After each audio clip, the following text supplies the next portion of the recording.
नमस्कार, मैं हूं ब्रजेश चौक से। आप देख रहे हैं मुद्दा तो है और आज मुद्दा मान्यों की शब्द सीमा का है। मध्य प्रदेश विधानसभा ने सदन के अंदर मान्यों की नई शब्द सीमा तय की है। इसे तोड़ना अब असंसदीय कहलाएगा। साथ ही उस शब्द को कार्रवाई से भी हटा दिया जाएगा। खास बात यह है कि इसमें ऐसे शब्द भी शामिल कर लिए गए हैं जिनका कोई दूसरा वैकल्पिक शब्द नहीं है। ऐसे शब्द भी हैं जिन्हें आम बोलचाल में उपयोग किया जाता है, लेकिन सदन में मान्यों के लिए शब्दों के बोलने पर पाबंदी होगी। हालांकि शब्दों को सीमा में बांधते ही विरोध के सुर भी उठने लगे हैं। भाजपा विधायक रामेश्वर शर्मा ने विधानसभा अध्यक्ष को पत्र लिखा है। उन्होंने बंटाधार और नक्सलवादी शब्दों को बंधन से मुक्त करने की मांग की है। कांग्रेस ने भी शब्दावली पर सवाल खड़े किए। अब सवाल यह है, क्या ऐसे शब्दों पर पाबंदी लगाना चाहिए जो आम बोलचाल में उपयोग किए जाते हैं, जिनसे आपकी बात बेहतर तरीके से सदन के सामने रखी जा सकती है? और सबसे बड़ा सवाल, क्या सीमा तय करने से माननीय मान जाएंगे? इस पर चर्चा शुरू करें उससे पहले देखिए यह रिपोर्ट।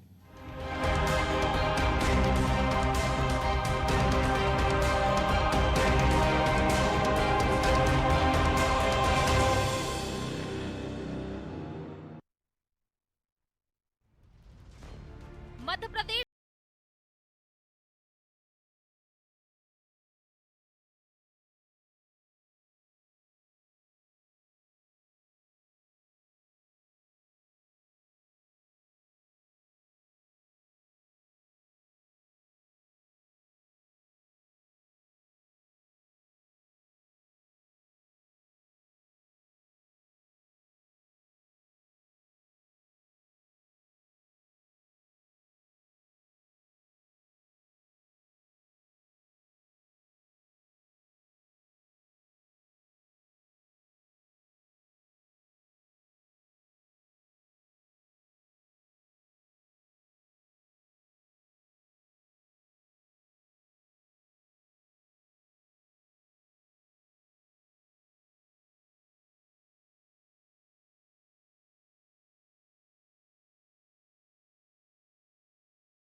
स्पीकर रामेश्वर शर्मा ने विधानसभा अध्यक्ष को एक पत्र लिखा है, जिसमें उन्होंने मांग की है कि मिस्टर बंटाधार और नक्सलवादी जैसे शब्दों को असंसदीय शब्दावली की लिस्ट से बाहर किया जाए।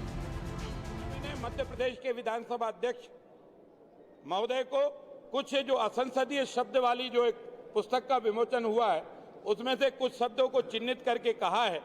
माननीय दिग्विजय सिंह जी का 10 साल की मेहनत परिश्रम के बाद मध्य प्रदेश की जनता ने उन्हें बंटाधार शब्द से नवाजा था, और इस शब्द को अगर हम छीन लेंगे तो दिग्विजय सिंह सरकार की उपलब्धि ही खत्म हो जाएगी। फिर मध्य प्रदेश उस सरकार की उपलब्धि बताएगा क्या? और इसलिए मैंने आपत्ति व्यक्त की है कि ये बंटाधार शब्द असंसदीय ना बनाए जाए। असंसदीय शब्दावली से बीजेपी ही नहीं बल्कि कांग्रेस को भी आपत्ति है। कांग्रेस नेता इसे आरएसएस की चाल बता रहे हैं। कांग्रेस की तरफ से पूर्व मंत्री और विधायक सज्जन सिंह वर्मा ने कहा कि विधानसभा सचिवालय की तरफ से उन्हीं शब्दों को हटाया गया है जिनसे बीजेपी सरकार को आपत्ति है। ये सब चलता है आरएसएस के कहने पे। पूरा भारतीय जनता पार्टी आरएसएस के बताए हुए सड़क गले मार्ग पे चलना चाहती है। उन्हीं का एजेंडा रहता है कि कब आदिवासी भाई बहनों को गले लगाओ, कब अंबेडकर जी को अपना बनाओ, कब सरदार पटेल को अपना बनाओ, और मौका निकल जाए तो तस्वीर से निकाल के बाहर फेंक दो। उन्हें छाट के अपने मामू और ये ऐसे शब्द उनने भर दिए। चड्डी आरएसएस से संबंधित, मामू शिवराज से संबंधित बहुत सारे शब्द ऐसे हैं जो कांग्रेस को भी नागवार गुजरते हैं। लिस्ट को तैयार करने के लिए विधानसभा के 5 अफसरों ने 1954 से 2021 तक की कार्यवाहियों की खाक छानी। इन कार्यवाहियों में से ऐसे शब्द छाटे जिन्हें विलोपित कर दिया गया था। सभी ने 3 महीने तक लगातार इसके लिए काम किया, लेकिन शब्दावली से बीजेपी और कांग्रेस दोनों को ही आपत्ति है। किसी का मानना है कि मिस्टर बंटाधार को संसदीय शब्द कहा जाए तो कोई मामू शब्द के असंसदीय कहने पर आपत्ति दर्ज करा रहा है। अब देखना होगा कि ये माननीय शब्द सीमा को अपना पाएंगे या फिर सदन में असंसदीय शब्दों का ही बोलबाला रहेगा। ब्यूरो रिपोर्ट, अनादि टीवी।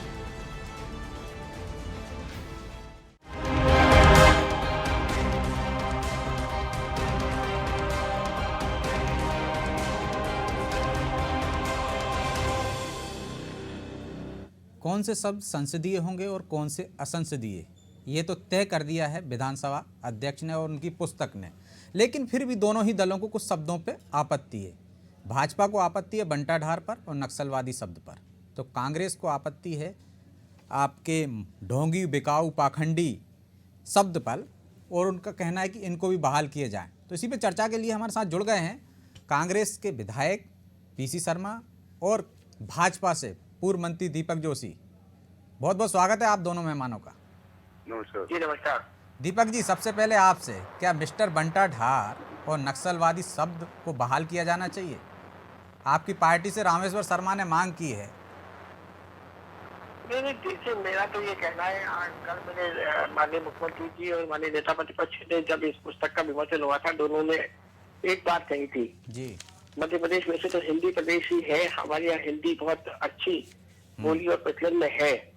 ऐसे दृष्टिकोण में, हेलो जी जी, हम सुन रहे हैं आपकी बात। ऐसे दृष्टिकोण में ऐसी भाषा का प्रयोग करना ठीक नहीं है जो कहीं न कहीं किसी को उद्दीरित करती है या मेरे ख्याल से मर्यादित नहीं होती है।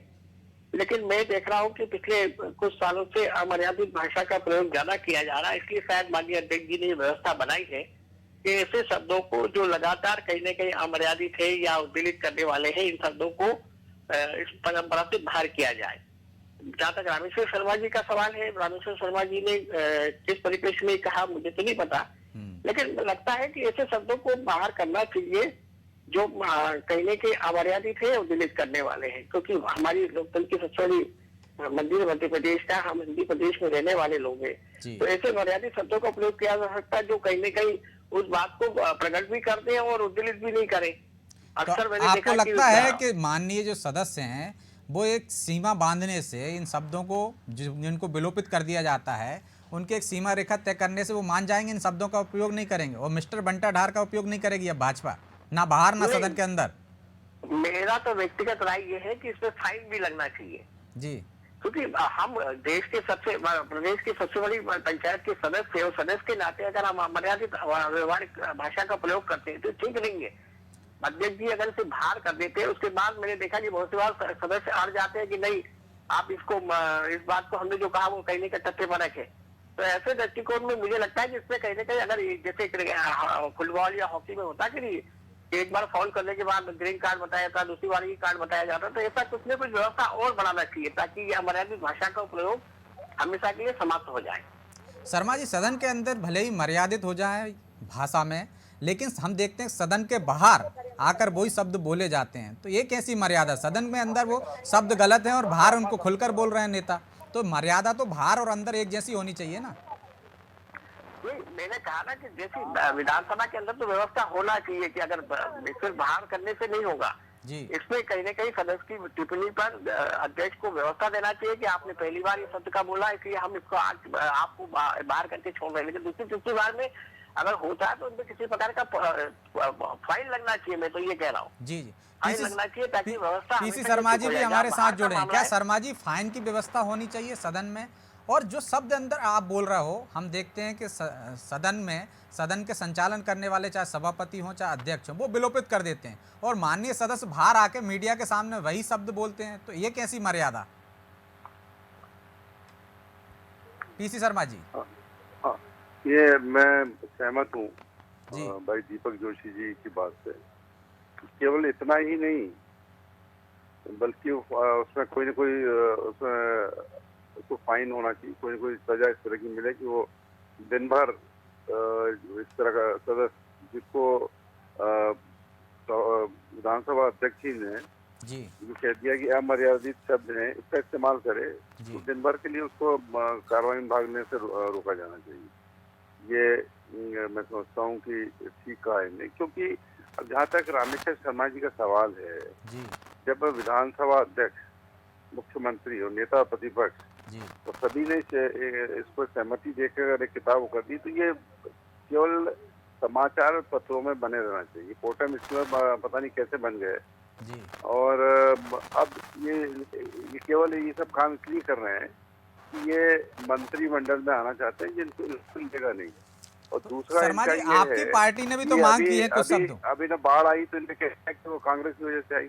शर्मा जी, आदमी में इतना वो नहीं है, इतना सोच नहीं है, इतनी कहूँगा अकल नहीं है, तो मैं समझता हूँ कि उसके उस पर आप चर्चा करा रहे हो, ये बड़ा वो है। शर्मा जी तो चलिए, आपके सज्जन सिंह वर्मा भी तो कह रहे हैं कि आरएसएस के कहने पे कर रहे हैं, वही शब्दों का चयन किया है। चेकअप करेंगे, आरएसएस 2 डॉक्टर लगा दिए, शर्मा जी चेकअप करेंगे। चलिए हम मान लेते हैं उनकी बात पे, रामेश्वर लेकिन शर्मा नरेंद्र जी, अभी तो सलूजा चेकअप कह रहे होना हैं है आपकी उनका। पार्टी भी मांग कर रही है कुछ शब्दों पे, ढोंगी, बिकाऊ, पाखंडी, ये शब्द बहाल होना चाहिए। और सज्जन सिंह वर्मा कह रहे हैं कि आरएसएस के एजेंडे पर चल रही है, उनको जो शब्द अपने खिलाफ लगते थे वो हटा दिए हैं बस। देखिए, सज्जन वर्मा जी ने जो भी कहा हो, पर मैं कह रहा हूँ कि जो एक सीनियर आदमी, सीनियर नेता बीजेपी के जो मंत्री रहे हैं और पूर्व मुख्यमंत्री के पुत्र हैं दीपक योगी, वो कह रहे हैं, मैं उस बात से सहमत हूँ ना, मामला खत्म हो गया। आपके नेताओं की बात से सहमत नहीं है? जिनके बारे में आप चर्चा करा रहे हो वो चर्चा लायक नहीं है। उनके शब्दों पे चर्चा करो, ये इसीलिए अभी तो उनका चेकअप होना है, मानसिक संतुलन गड़बड़ है। चाहे वो आपके दल के हों चाहे उनके दल के हों। नहीं, ये अभी जिनके नाम पे आप चर्चा करा रहे हो, ये हम तो दोनों के नाम पे चर्चा करा रहे हैं ना शर्मा जी। नरेंद्र सलूजा जी ने भी कहा है कि ये शब्द बहाल होना चाहिए, पाखंडी, बिकाऊ। सज्जन सिंह वर्मा की बात पे भी हम चर्चा करा रहे हैं। अभी जब अगर ठीक पाए जाएं तो फिर चर्चा करना इनकी। तो आपकी जो पार्टी ने मांग की, आप उससे सहमत नहीं है कि ये शब्द बहाल हमारी पार्टी से कोई मांग नहीं की हुई है। वो ये उन्होंने कहा होगा, कहा मुझे नहीं मालूम, आज ही कहा, मीडिया से कहा जब। लेकिन ये इनके आपने जो सुनाया मेरे को मिस्टर शर्मा का, उस पर चर्चा करने को कोई नहीं। वो कह रहा है कि बाढ़ कांग्रेस की वजह से आ रही है। हाँ, इस पे तो हम चर्चा कर चुके हैं ना शर्मा जी, जब उनने उस दिन बयान जारी किया था, इस पे चर्चा हो चुकी है। इसलिए अभी तो इनका चेकअप होना है, चेकअप के बाद देखते हैं क्या होता है इनका। चलिए, हमारे साथ आशुतोष नवल जी भी जुड़ गए हैं, वरिष्ठ पत्रकार। क्या आपको लगता है नवल जी कि यदि एक पुस्तक का विमोचन करने से, उसमें ऐसे शब्दों का शामिल कर लेने से कि जो विलोपित कर दिए गए थे सदन की कार्रवाई से, इससे जो माननीय सदस्य हैं हमारे, वो सब मर्यादित हो जाएंगे सदन के अंदर? ऐसा तो नहीं हो पाएगा जी। ज़्यादा से ज़्यादा अध्यक्ष महोदय उनको दंड दे देंगे कि 1 दिन के लिए बाहर कर दिया, 2 दिन के लिए बाहर कर दिया, पेनल्टी कर देंगे। लेकिन मर्यादा तो होना चाहिए शब्दों की जी, इसमें तो कोई दो मत नहीं है। तो शब्दों की मर्यादा सदन के अंदर ही क्यों होना चाहिए, सदन के बाहर भी होना चाहिए? सभी जगह होना चाहिए। स्वच्छ और स्वच्छ राजनीति में शब्दों की मर्यादा हमेशा रहना चाहिए। लेकिन हम जनतंत्र में 75 साल बाद भी यही बात कर रहे हैं कि नेताओं को मर्यादित होना चाहिए। आप चुनावी के भाषण देख लीजिए, सदन के बाहर नेताओं की भाषा देख लीजिए, तो कैसे मर्यादित हो पाएंगे वो? अब ये तो उस तरह की शिक्षा भी होना चाहिए जो राजनीति में प्रवेश करते हैं उनके लिए जी जरूरी है। अभी अनपढ़ भी राजनीति कर रहा है, पढ़ा लिखा भी राजनीति कर रहा है। जैसे डॉक्टर बनने के लिए डिग्री की जरूरत है, वैसे राजनीति के लिए डिग्री तैयार करना चाहिए, जरूरी करना चाहिए, ताकि आदमी पढ़ेगा लिखेगा तो उस हिसाब से बात करेगा, भाषा वैसी भाषा का इस्तेमाल करेगा। जोशी जी, क्या आज शिष्टाचार सिखाने के लिए, व्यवहारिक सिखाने के लिए राजनेताओं को भी एक प्रशिक्षण की जरूरत महसूस होती है, ताकि वो इस तरह की भाषा? देखिए, नवल जी की बात से मैं असहमत हूँ कि राजनीतिक लोगों को शैक्षणिक जी, इसमें शैक्षणिकता का कोई मापदंड नहीं है। कितनी बार पढ़े लिखे लोगों ने ऐसे शब्दों का प्रयोग किया जो मेरे ख्याल से विधानसभा के फ्लोर पे बोलना ठीक नहीं था जी। तो मेरा मानना आचार व्यवहार का इससे कोई फर्क नहीं पड़ता, शिक्षा से या उससे जी। लेकिन दूसरा जो उन्होंने कहा कि प्रशिक्षण होना चाहिए, तो प्रशिक्षण बिल्कुल निश्चित रूप से होना चाहिए और विधानसभा में होता भी है जी। जब नए विधायक आते हैं तो उनका प्रशिक्षण कार्यक्रम बाकायदा विधानसभा में होता है। लेकिन अब चूंकि विधानसभा अध्यक्ष जी ने नई व्यवस्था दी है जिसमें उन्होंने बाकायदा 1,500 के आसपास शब्दों को विलोपित करने की बात कही है कि ये शब्द नहीं आना चाहिए जी। मेरा ये मानना है कि जैसा माननीय मुख्यमंत्री जी और माननीय प्रतिपक्ष नेता ने उस भाषण में कहा कि ये होना ही क्यों कि हमको आज किताब निकालना पड़ी जी। तो कहीं ना कहीं मर्यादित आचरण का पालन हमको सदन के अंदर भी और सदन के बाहर भी करना चाहिए, क्योंकि ये लोकतंत्र विश्व का सबसे बड़ा लोकतंत्र है और हमारी मध्य प्रदेश की जो सबसे बड़ी पंचायत है, तो ऐसे दृष्टिकोण में जनता हमारी तरफ देखती है और कहीं ना कहीं आचरण व्यवहार को जनता के बीच जब जाता है तो वो ठीक संदेश नहीं जाता है। इसलिए ऐसे कदमों को रोकने के लिए प्रशिक्षण की और व्यवस्था क्या हो सकती है वो करना चाहिए। और मैं तो ये कहता हूँ कि हमारे भारत के इतिहास के श्रेष्ठतम राजनीति के अटल बिहारी वाजपेयी जी को कह सकते हैं कि उन्होंने इतने लंबे भाषण दिए लेकिन मर्यादाओं के अंदर करके कितनी बार उद्वेलित भी हुए, लेकिन ऐसे शब्दों का प्रयोग किया। सुंदरलाल पटवा जी के बारे में कहा जाता है कि व्यंग्य के रूप में ऐसी चुटकी छोड़ते थे कि समूचा पक्ष कहने के सामने वाला उद्देश्य हो जाता था। तो ऐसे शब्दों का क्यों प्रयोग करें हम, जो कहीं न कहीं तो जोशी जी, आपको नहीं लगता कि सदन के अंदर ही हम क्यों बात कर रहे हैं कि वहां मर्यादित शब्द होना चाहिए? सदन के बाहर इसका दायरा बड़ा होना चाहिए ना, भाषणों में, राजनीतिक रैलियों में, एक दूसरे पर आरोप प्रत्यारोप लगाने में, तब ज्यादा कम से कम हम सफल होंगे इस पे, लोगों को जो मैसेज देना चाहते हैं। नहीं, बिल्कुल सही बात है आपकी। सदन के बाहर भी, क्योंकि जनता नेता को अपने नेतृत्वकर्ता के रूप में देखती है, ऐसे दृष्टिकोण में ऐसे शब्दों का प्रयोग कतई नहीं होना चाहिए, जो मेरे ख्याल से थोड़े से अमर्यादित है। जी। अभी मेरा तो यही कहना है कि इनका प्रशिक्षण और प्रशिक्षण के साथ राजनेताओं को जो भाषा शैली है उसको कहीं न कहीं अगर ठीक नहीं है, तो अगर उनको लगता है कि वो गलती है, जैसे खिलाड़ी को लगता है कि वो गलत खेल रहा है, तो अपने प्रशिक्षण के माध्यम से सुधारता है। ऐसे कहीं न कहीं सुधारने की गुंजाइश कहीं न कहीं रखना चाहिए, और मेरे ख्याल से हमेशा ये काम निरंतर चलता रहना चाहिए। आशुतोष जी, कई बार हम देखते हैं कि बोलने के तरीके से शब्द का अर्थ का अनर्थ निकलने लगता है। यदि हम पश्चिम बंगाल की बात करें, चुनावी रैली में तो एक शब्द चला था, ओ दीदी, ओ दीदी। तो दीदी शब्द एक अच्छा शब्द है, सब लोग दुनिया में अपनी बड़ी बहन को दीदी बोलते हैं अपने यहाँ, लेकिन वो शब्द का अर्थ अलग निकल रहा था। तो क्या ऐसे ही वाक्य सदन के अंदर हुए हैं जिनको आपने विलोपित कर दिए? तो क्या कभी ऐसे दीदी जैसे कटाक्ष यदि सदन के अंदर होंगे तो ये भी विलोपित हो जाएंगे? तो शब्द से ज्यादा महत्वपूर्ण ये नहीं है कि लोगों को प्रशिक्षण दिया जाए व्यवहारिक होने का, और उसका अर्थ क्या कहना चाह रहे हैं वही रहे, अनर्थ ना निकले। जी, होना यही चाहिए। अपनी भाषा जो है हिंदी, बहुत समृद्ध भाषा है जी, उसका इस्तेमाल भी उसी तरीके से होना चाहिए। हम देखते हैं कि सदन के अंदर झूठा नहीं कह सकते हो, लेकिन आप इस तरह से कह सकते हो कि आप असत्य बोल रहे हो। एक उसका कहने का लहजा अलग होता है, इससे आदमी अपनी बात बता देता है, झूठा ना कह के। तो मुझे लगता है जोशी जी, शब्दों की सीमा में बांधने से ज़्यादा एक, जिस तरह से आप भी कह रहे हैं, प्रशिक्षण की ज़रूरत है राजनेताओं के लिए, एक नई तरह के व्यवहारिक बनाने की ज़रूरत है कि वो बाहर भी जो सदन के अंदर जैसा आचरण दिखाते हैं वैसा आचरण वो बाहर भी दिखाएं, यदि सभ्य आचरण दिखा रहे हैं तो। लेकिन अब तो हम देख रहे हैं सदन के अंदर भी गदर मचती है। मेरे ख्याल से ये ठीक नहीं है जी। इसको रोकने का जो कदम उठाया है जी, ये मेरे ख्याल से बहुत ठीक है। दोनों पक्ष इससे सहमत भी है, थोड़ी बहुत असहमति है तो उसको बातचीत के माध्यम से दूर करना चाहिए। लेकिन दूसरा आपने जो पक्ष रखा है कि जनता के बीच हम जाते तो उस आचरण का क्या, तो वो आचरण भी ठीक होना चाहिए, क्योंकि लोकतांत्रिक व्यवस्था है, लोकतंत्र की परंपरा को अगर वो मजबूत करना है तो कहीं ना कहीं मर्यादित व्यवस्थाओं के माध्यम से ही हम पूरा कर सकते हैं। और हमारे लिए तो श्रेष्ठतम उदाहरण मर्यादा पुरुषोत्तम प्रभु राम है जी।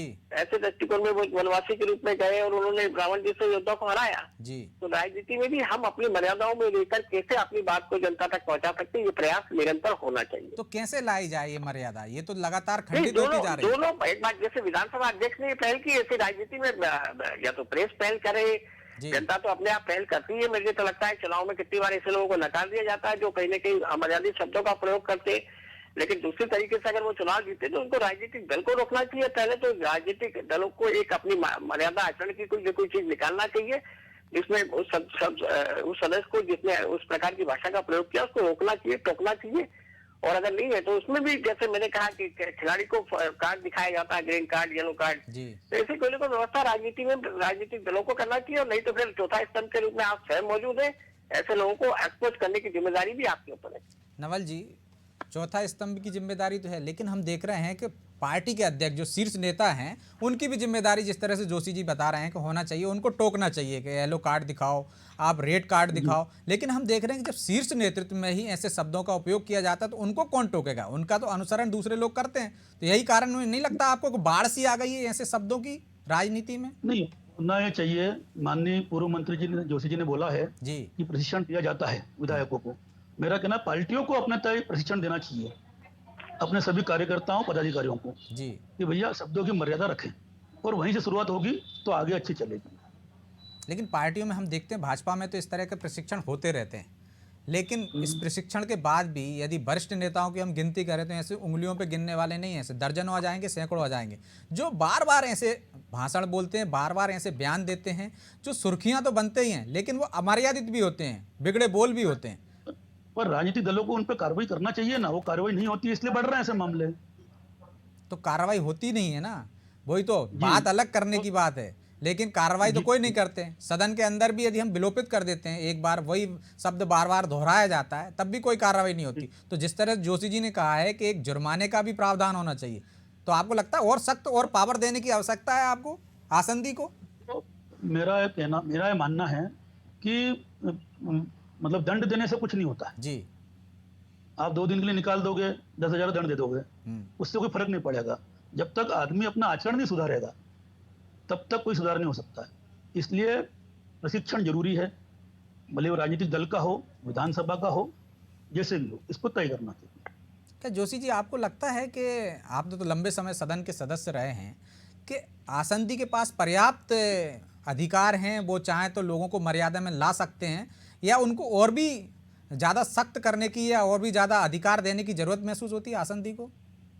नहीं, जब ये माननीय सदस्य जो असंसदीय भाषा को प्रयोग करते हैं, चुनाव में जाएंगे तो विधानसभा जो सामने वाला पक्ष कह सकता है जी ये तो 10 बार इन्होंने उनको विधानसभा अध्यक्ष जी ने ये व्यवस्था दी थी। ऐसे आपने आदमी को भेजा जो जाके विधानसभा में हल्ला गुल्ला करने के अलावा अपने क्षेत्र की समस्या उठाने की बात उन्हें ध्यान नहीं रखता। जी तो एक पहली बात तो उसके खिलाफ जाएगी, तो निश्चित रूप से कोई ना कोई पैमाना अगर होगा जी कि 10 बार 12 बार इस आदमी को ऐसा किया गया तो वो आदमी डरेगा, घबराएगा। मुझे लगता है तो जब भी अध्यक्ष जी वापस शब्द जो विलोपित करने की बात कहते हैं तो अक्सर जो सदस्य होता है वो सहम तो जाता है, मैंने देखा है कितनी बार। जी तो ऐसे दृष्टिकोण में ये तो होना ही चाहिए, लेकिन इसके अलावा सुधार के लिए जो प्रक्रिया बताई माननीय नवल जी ने कि हमें प्रशिक्षण में जोर देना चाहिए। प्रशिक्षण ऐसा होना चाहिए कि हमारे सिस्टम लोकतंत्र जो आज विश्व का सबसे बड़ा है जी कैसे और श्रेष्ठ बने, इसमें मर्यादित आचरण के व्यवहार के साथ कैसे सदन में सदस्य अपने कार्यों को कुशलता से अंजाम दे, इसका प्रयास होना चाहिए। और ये प्रयास की मेरे ख्याल से शुरुआत हो गई है। माननीय अध्यक्ष जी ने बहुत अच्छा विचार करके इस निर्णय को लिया है, तो आगे भी मेरे ख्याल से ऐसे निर्णय होंगे और पक्ष विपक्ष दोनों सहमत है, ये सबसे अच्छी बात है। तो मुझे लगता है कि मध्य प्रदेश विधानसभा आगामी समय में अपने सिस्टम रूप में कहीं ना कहीं पूरे भारत में दिखेगी। जोशी जी हमारे साथ के मिश्रा जी भी जुड़े हुए हैं, हम उनसे भी सवाल ले लेते हैं। मिश्रा जी, आपको क्यों लगता है, आपको मतलब कांग्रेस को के सज्जन सिंह वर्मा कह रहे हैं कि आरएसएस के एजेंडे पे चल रहे, उनको जिन शब्दों पर आपत्ति थी वो हटा दिए गए, और दूसरा ढोंगी बिकाऊ पाखंडी शब्दों को फिर से बहाल किया जाना चाहिए, नरेंद्र सलूजा कह रहे हैं। इसमें कोई भी संदेह नहीं है जी कि संसद और विधानसभाएं भाषाई मर्यादाओं और सम्मान से विमुख होती जा रही हैं, इसमें किसी को भी संकोच नहीं होना चाहिए। यदि उस सम्मान की दृष्टि से यदि मध्य प्रदेश में माननीय आसंदी से निर्णय लिया गया है, अध्यक्ष जी ने, विधानसभा अध्यक्ष जी ने निर्णय लिया है, तो उसका स्वागत करना चाहिए हर अच्छे नागरिक को जो संवैधानिक व्यवस्था में विश्वास रखता है। मगर जिस तर्ज पर माननीय अध्यक्ष जी ने कल उस पुस्तिका का विमोचन करवा के उसे जारी करवाया है, आज ही भारतीय जनता पार्टी ने उसकी खिल्लियां उड़ाना चालू कर दी है, तो क्या यह सिर्फ कांग्रेस के लिए ही नियम बनाए गए हैं क्या? प्रोटेम स्पीकर साहब जिन 3 शब्दों को लेकर राजनीतिक आधार पर कह रहे हैं कि इन्हें बहाल किया जाए, इसे क्या मानते हैं आप? ये तो आसंदी का अपमान है, निर्णय का अपमान है। तो उधर से भी मांग उठ रही है मिश्रा जी, तो आपके यहाँ से भी तो मांग उठ रही है दोनों तरफ से। देखिएगा, मैं फिर कह रहा हूँ कि मैं व्यक्तिगत तौर पर कह रहा हूँ कि संसद और विधानसभाओं में जो आचरण माननीयों द्वारा किए जाते हैं उनका जनता में बहुत गंदा असर पड़ रहा है और उनके सम्मान पर भी असर पड़ता है। और जो राजनीतिक रैलियों में किए जाते हैं, पब्लिक के सामने किए जाते हैं, उनसे कोई फर्क नहीं पड़ता। बिल्कुल पड़ेगा, क्यों नहीं पड़ेगा? हम राजनीति में काम कर रहे हैं, हमें किसी ने लाइसेंस नहीं दिया कि हम गंदा बोले। भाषाई शब्दावली में, शब्दकोश में इतने अच्छे अच्छे शब्द हैं कि हम उसका उपयोग करके अपनी बात को कह सकते हैं, हमें उसका पालन करना चाहिए। तो आपको नहीं लगता कि राजनीतिक दलों को भी, दोनों दलों को या जो अन्य दल हैं उनको भी एक संसदीय या जो भाषा का एक डिक्शनरी बनानी चाहिए कि ये आपको पब्लिक में बोलना है, ये नहीं बोलना, तो ये सारे गायब हो जाएंगे? फेंकू, पप्पू, पाखंडी, तमाम तरह के मामू। जितना स्पष्ट मैं कह रहा हूँ शायद उससे अधिक कुछ बोलने की आवश्यकता नहीं है। मैं स्पष्ट कह रहा हूँ कि मैं उस बात का पक्षधर हूँ। हमें संसदीय आचरण का सम्मान करना चाहिए, चाहे वो कोई भी राजनीतिक दल हो, कोई भी सदन का नेता हो, कोई भी माननीय आसंदी पे बैठे विधानसभा या लोकसभा अध्यक्ष जी, हम सभी को उसका पालन करना चाहिए। नवल जी, सब लोग चाहते हैं कि अच्छी भाषा का उपयोग हो राजनीति में, चाहे वो राजनीतिक रैलियां हों, चाहे सदन के अंदर हों, लेकिन वो हर नेता से आप पूछोगे, जैसे मिश्रा जी कह रहे हैं, जैसे जोशी जी कह रहे हैं, सब समर्थन करेंगे, लेकिन होता नहीं है। तो इसके पीछे क्या वजह है? सिर्फ दिखाने के, हाथी के दांत जैसे, दिखाने के अलग, खाने के अलग। होता यह है कि जब जनता सामने दिखती है तो नेता एकदम खिलखिला उठता है और उसकी इच्छा होती है कि जनता उसको ज्यादा देर तक सुने, और जब जनता भी ऐसे शब्दों को सुनने के लिए तैयार हो जाती है तो ये स्थिति बनती है। इसलिए जनता को भी इसमें सुधार लाना चाहिए और हाथों हाथ विरोध करना चाहिए कि आप ऐसे शब्दों का उपयोग मत करें। तालियां आने में समय लगेगा, मतलब तालियां बटोरने के लिए नेता ऐसी भाषाओं का उपयोग कर जाते हैं जिससे श्रोता उनके भाषण को सुनते रहें और मजे लेते रहें। जी, तो उसके लिए तो बहुत सारे शब्द हैं। हमने पहले अटल जी को भी सुना है, बड़े बड़े नेताओं को सुना है, इंदिरा गांधी को सुना है। वो शब्दों की मर्यादा रखती थी, तब भी पब्लिक सुनती थी। नवल जी। जी, यह बात भी सही है, लेकिन अब समय बदलता जा रहा है ना। अब तो बच्चे भी टीवी पे वही देखना चाहते हैं जो उनको अच्छा लगे। जी, तो आम जन तो ही है, इसलिए प्रशिक्षण सबसे जरूरी चीज है। और राजनीतिक दलों के जो प्रभारी लोग हैं ऊपर के, उनको अपने नीचे वाले लोगों को बताना पड़ेगा, कहना चाहिए कि भैया अपने को सही शब्दों का इस्तेमाल करना है, गलत शब्दों का इस्तेमाल नहीं करना, असंसदीय भाषा का इस्तेमाल कहीं भी नहीं करना है, भले ही संसद में हो, विधानसभा में हो या आम जनता के बीच में हो। लेकिन पहल ऊपर से करना होगी, नीचे से नहीं। ऊपर से ही करना होगा। बहरहाल समय इजाजत नहीं देता, इसलिए कार्यक्रम को यहीं विराम देना पड़ेगा। आप तीनों मेहमानों को बहुत बहुत शुक्रिया। पीसी शर्मा जी का भी शुक्रिया जो हमारे साथ जुड़े थे। तो शब्द के अर्थ अनर्थ दोनों, एक ही शब्द के अर्थ भी निकलेगा, अनर्थ भी हो जाएगा उसी से। लेकिन आपको देखना होगा कि किस परिप्रेक्ष्य में आप बोल रहे हैं, किसके लिए बोल रहे हैं और कैसे बोल रहे हैं, आपका लहजा कैसा है, आपका तरीका कहाँ है। तो आपको पहले व्यवहार में, आचरण में ये बदलाव लाना पड़ेगा, क्योंकि हम 75 साल बाद, जनतंत्र आज़ादी के बाद आज भी हम नेताओं से व्यवहारिक होने की सीख ले रहे हैं। उनके लिए पुस्तकें निकाली जा रही हैं, पुस्तकें छापी जा रही हैं, उनके शब्दों को बताया जा रहा है कि किस तरह के शब्द आप उपयोग करें, किस तरह के शब्द उपयोग नहीं करें। लेकिन आप देखिए, ये बात आज आपको करने की ज़रूरत क्यों पड़ी उन नेताओं से, क्योंकि आपका लगातार स्तर गिरता जा रहा है शब्दहीनता, और उसके सबसे बड़ी वजह है कि ऊपर से आपको सुधार करने की ज़रूरत पड़ेगी। जब नेता ही, शीर्ष नेता ही, हाईकमान भी ऐसे शब्दों का उपयोग करेगा तो निश्चित तौर से कार्यकर्ताओं में तो एकदम से बाढ़ सी आ जाएगी। तो सुधार की तो ज़रूरत है, लेकिन सदन के अंदर ही क्यों, सदन के बाहर भी आपको मर्यादित होना पड़ेगा। उम्मीद है कि इस तरह के प्रयासों से सदस्य, माननीय सदस्य, सांसद हों चाहे विधायक, कुछ तो मर्यादित होंगे और धीरे धीरे सुधारिए। चूँकि मुद्दा तो है।